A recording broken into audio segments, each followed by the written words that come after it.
They had whispered about her long before she became a shadow across star maps. She was a myth, a ghost, a warning. The empires that ruled the stars taught their children that silence was safer than stories, that names had power, and hers had become the one that summoned extinction. But long before she was a legend, before her name vanished from galactic memory, she was just a girl named Elira, born beneath the glow of a failing sun on a forgotten mining moon called Vex 9. Her people were born to die in tunnels, lungs blackened before the age of 30, bones brittle from low gravity and toxic exposure. The ruling faction, the Karen Syndicate, treated the Vex workers as expendable, broken tools easily replaced. And Elira learned early that to survive, she would need more than strength. She needed patience, intelligence, silence.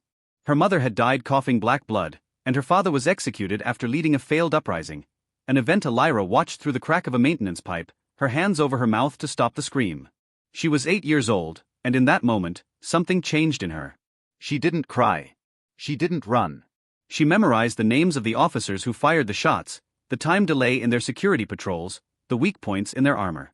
She buried her grief, like a seed pressed into the deepest soil, and began to grow something colder. By the time she was 16, Elira was already speaking to machines. Not with her voice, but with her mind. The result of exposure to a rare mineral found only on Vex 9, a mineral the Syndicate had extracted without ever realizing it altered the neurochemistry of those born beneath its influence. The others had died from the exposure. Elira had adapted. Quietly, she built her skills in the background of the mines, rewiring droids, intercepting security feeds, mapping tunnels the Karen engineers thought only they knew. She had no allies. Only tools. And when the time came, she used them. She didn't start a rebellion. That would have been expected. She simply shut down life support to the Syndicate's outpost command tower during their planetary rotation blackout. In one cycle, the overseers suffocated. She buried them in the dark and took nothing but their codes, their access, and a one-way shuttle. Elira didn't disappear. She infiltrated. She moved from world to world, working as a systems analyst, a researcher, a silent voice behind mercenary victories and economic collapses. No one noticed the common thread. Not yet. But she noticed them, the patterns, the lies that kept the galaxy bound under ancient powers. The Consortium. The House of Vel. The Elar Dominion. Centuries of hierarchy maintained by propaganda, enforced by AI constructs that monitored every word, every movement, every possible deviation from control. These empires didn't rule with armies. They ruled with memory, erasing those who defied them, rewriting entire planetary histories. Elira realized that to defeat them, she couldn't fight them head-on. She had to erase their future the same way they erased others' pasts. It began with data. Ancient black archives hidden in the code of forgotten satellites. She found them, cracked them, read histories the galaxy no longer remembered, stories of civilizations burned for speaking against the order, for worshipping freedom instead of fear. Then came the relics, weapons that were never meant to be rediscovered, buried in starless systems, built by species long extinct.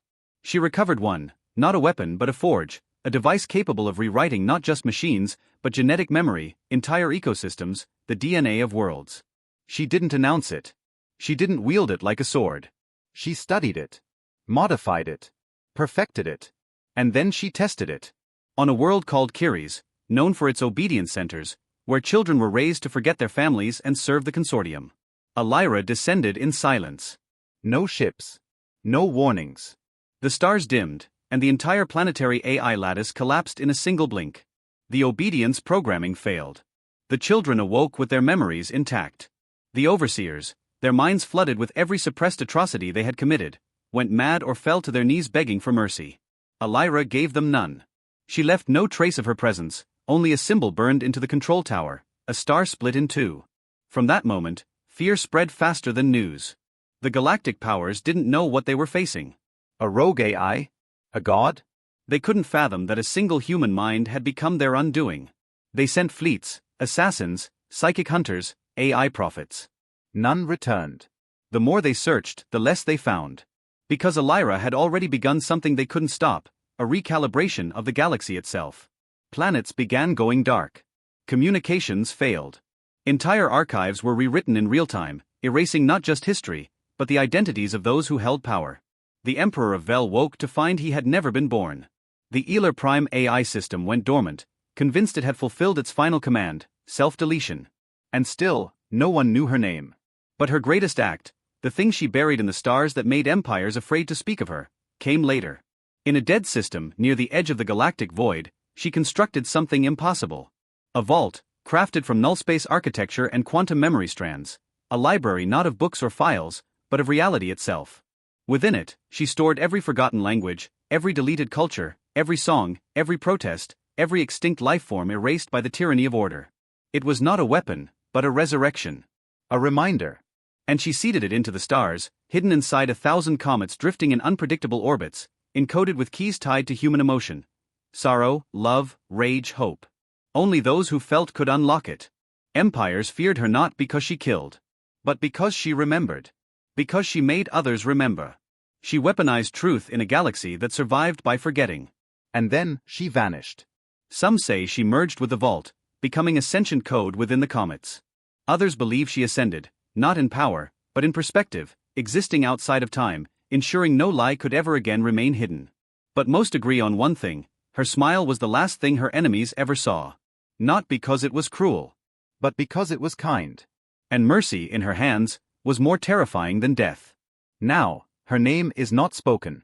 But when a planet rises up, when an empire falls overnight, when a child wakes remembering a history their school never taught, the old rulers grow silent. And they look to the stars. And they wonder if one of those comets is coming for them. What did she bury in the stars? A mirror. A memory. A future where truth cannot be killed. And that is why they fear her. Because she is not gone. She is becoming. And every star she passed now burns with her will.